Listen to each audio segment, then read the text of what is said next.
Olá, boa tarde. Rui, tem umas perguntas aqui.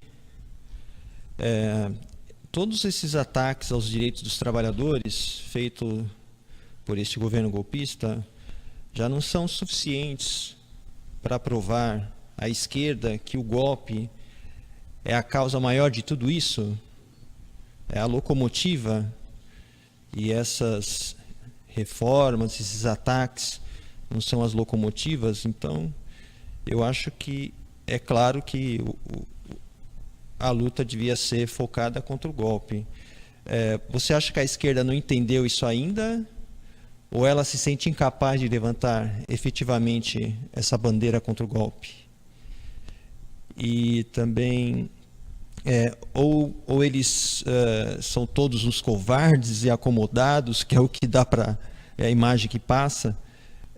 Eles ainda não entenderam, eles não sabem que vão morrer milhares de pessoas com essas políticas, morrer de fome, sem acesso às políticas públicas de saúde, de previdência. Eles não entenderam que vão morrer milhares de pessoas, como morriam antes do tempo do Lula, no tempo do Fernando Henrique, que parece que eram mais de 100 mil crianças por ano que morriam de desnutrição, de fome. Eles não sabem disso, ainda não entenderam. O que eles estão esperando? Que isso tudo volte a acontecer com o país? É uma pergunta que fica na minha cabeça. Eles não entenderam, eles não se importam, eles estão acomodados lá nos cargos, na situação política deles.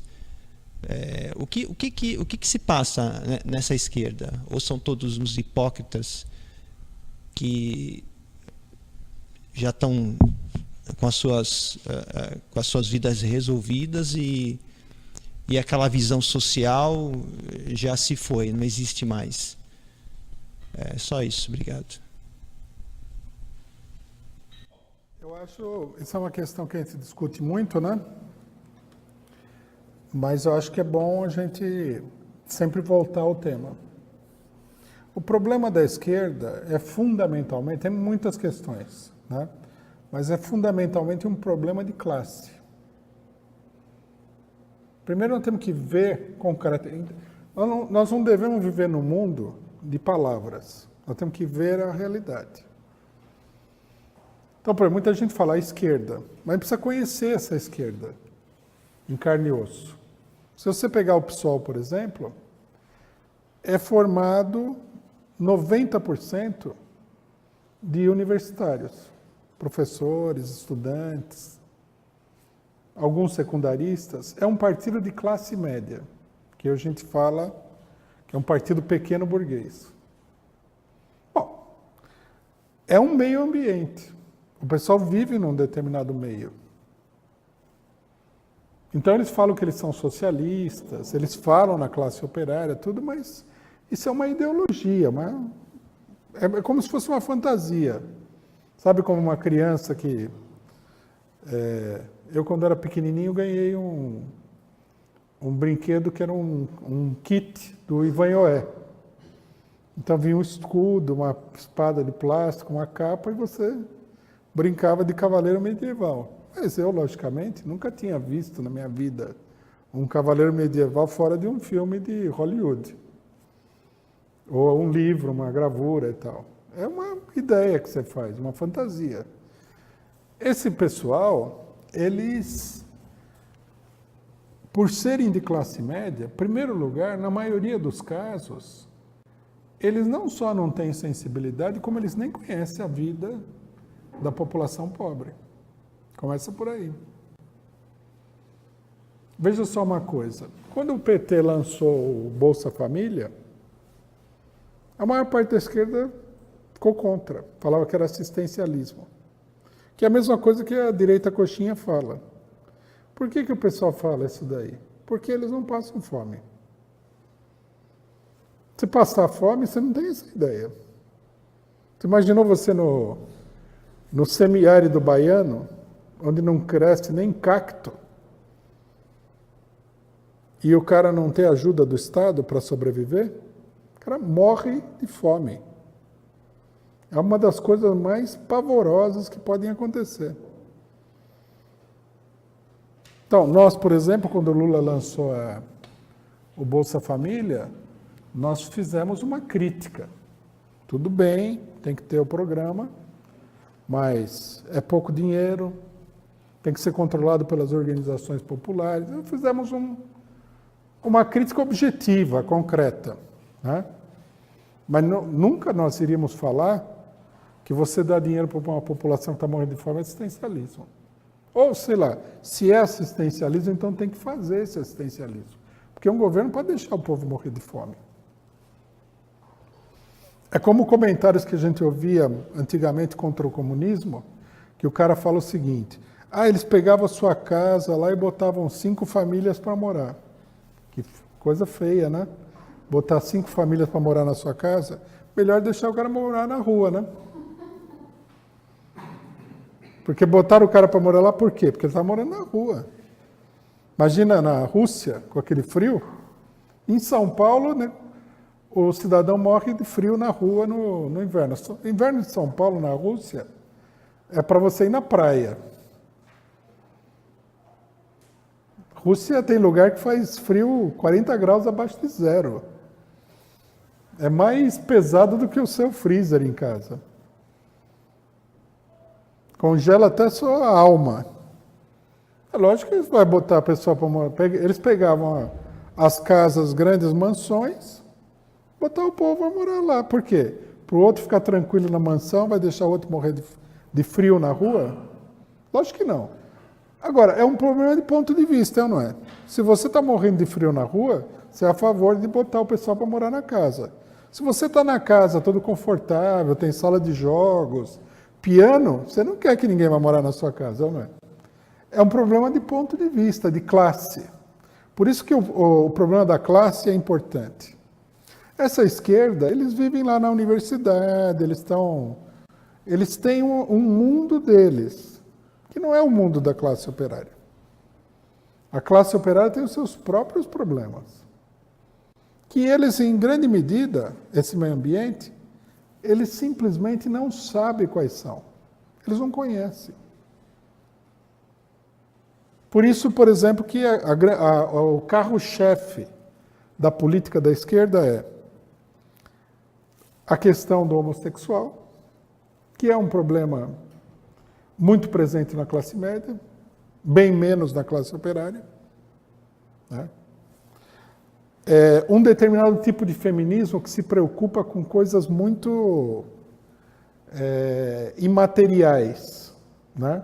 Por exemplo, o feminismo dele não é aquele negócio que vai lá cuja grande preocupação precisa ter creche para a mulher operária que tem que trabalhar, não tem onde deixar o filho, etc. e tal.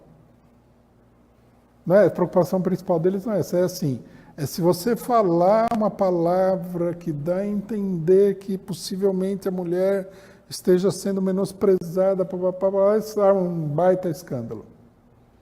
É um negócio de classe dominante. Quem que reclama de ser maltratado como prioridade? Quem já tem o pão, o vinho, a cama para dormir, o teto e tal. Quem está ralando lá tem outras prioridades. Não é? Então você vai ver isso daí, eles vivem num mundo próprio, um mundo à parte. Não é o mundo da grande maioria da população. Então isso daí leva eles a ter uma série de ideias estranhas. Por exemplo, nós aqui já... uma divergência grande que nós temos com a esquerda, que é o negócio da polícia. Por exemplo, o PSOL, o Freixo, era defensor número 1 da UPP. O que é a UPP? A UPP é uma polícia militar que entra no morro lá e manda bala para tudo quanto é lado, em nome da pacificação. Se você é pobre, se você é operário, você não gosta de polícia. Nenhum meio operário tem amor à polícia. O operário rapidamente percebe que a polícia está lá para perseguir ele e favorecer o bom da boca. O operário grevista, então, sabe disso daí com 10 vezes mais intensidade. Quando ele faz uma greve, vem a polícia para proteger o patrão contra ele. O que ele vai achar da polícia? Só uma classe média pode achar que a polícia é uma coisa boa. O negócio da corrupção como prioridade também é outra coisa de classe média. O trabalhador, ele vai olhar, vamos supor que é muito cético. Apesar que aparece o Aécio Neves, a Dilma Rousseff, o pequeno burguês vai falar, eles são todos iguais. O trabalhador, o mais cético de todos, vai falar, é tudo uma porcaria, mas com esse daqui eu vou perder, com esse daqui eu vou, no mínimo, vou perder menos. Porque o trabalhador, ele calcula o negócio. Porque o dinheiro dele, ó, é desse tamanhinho. Se faltar um pouquinho, a situação dele fica muito feia. Então, quer dizer, é uma esquerda pequeno-burguesa. Eles moram aí na Vila Madalena, em Moema. Os problemas deles não são os problemas da classe operária, estão na universidade. Por isso que o cidadão sai na rua aí e faz uma passeata de estudantes, papapá, acha que o mundo vai se curvar diante dele. Não, a burguesia raramente tem medo disso daí. O problema da burguesia é a grande massa popular. Por isso que o Lula é um problema. Porque o Lula tem voto num rincão lá do Nordeste. O cara que está lá comendo o pão que o diabo amassou, ele olha para o Lula como uma esperança. É justificado? Cada um tem que fazer uma análise se a expectativa dele é justificada ou não, em que medida. Mas é um fato. Não dá para fugir desse fato. Então, para esse pessoal, é muito fácil fazer a seguinte análise. Bom, a Dilma Rousseff, o Lula, eles fizeram isso, fizeram aquilo e aquele outro. Estão errados. O PSDB fez isso, está errado. Também, vamos entender uma coisa. Eles também só falam que o PSDB está errado porque tem uma campanha nossa, do PT e de outros, falando que o PSDB é de direita, porque senão eles fariam aliança com o PSDB. Em vários países que teve golpe, a esquerda fez isso daí. Por exemplo, na Argentina, foi chamada uma grande manifestação de direita pela direita tradicional. E os setores da esquerda foram na manifestação. Eu me lembro que a gente estava numa reunião discutindo numa reunião do PCO, e aí um companheiro falou assim, não, mas a manifestação foi grande, papapá. Eu falei, quer ver? Tem filmagem da manifestação, vamos colocar a filmagem aqui para ver. Daí você botava a filmagem. Aí aparecia aquelas velhas loiras, toda de casaco de pele e tal. Eu falei, tá vendo? Isso aí não é manifestação, pode ser grande, mas é a direita, pô. Isso aí é a direita tradicional argentina. Você vê por um problema até de sensibilidade, que é uma direita. Eles vivem num mundo totalmente abstrato. Por isso que eles não conseguem se situar diante do golpe. Eles ficam pensando assim, nossa, mas o Lula, ele não colocou o cidadão lá do Banco de Boston na economia? Colocou. Nós criticamos muito isso daí. Mas e daí? Você tem que ver a luta de classes. A luta de classes, ela nem sempre aparece na forma do operário ideal, com a bandeira vermelha e a foice e o martelo, e o burguês de cartola. Se fosse assim, era fácil, né? Você tem que interpretar que formas que a luta de classe assume. O problema da forma é um problema essencial da política. E a pequena burguesia só consegue analisar a coisa mesmo do seu próprio ponto de vista de classe. Por isso que eles têm essa posição. E é uma posição reacionária. Pode ter muito estudante bem intencionado que tirou a conclusão de que o grande mal do país é a corrupção e tal. Ele está errado e a posição dele é uma posição reacionária. O que a gente vai fazer? Como disse o Gilmar Mendes, né? A luta contra a corrupção não pode ser um fim em si mesmo. Não sei qual seria o fim da luta contra a corrupção, que ele iria explicar, mas é óbvio que o fim da luta contra a corrupção é derrubar o governo PT, né? Agora querem combater a corrupção em si mesmo. Como assim? Disse o Gilmar Mendes. Agora que pegaram o Aécio e o Temer, eles descobriram. Não, pô, a corrupção não pode ser um fim em si mesmo. Juiz do STF, hein?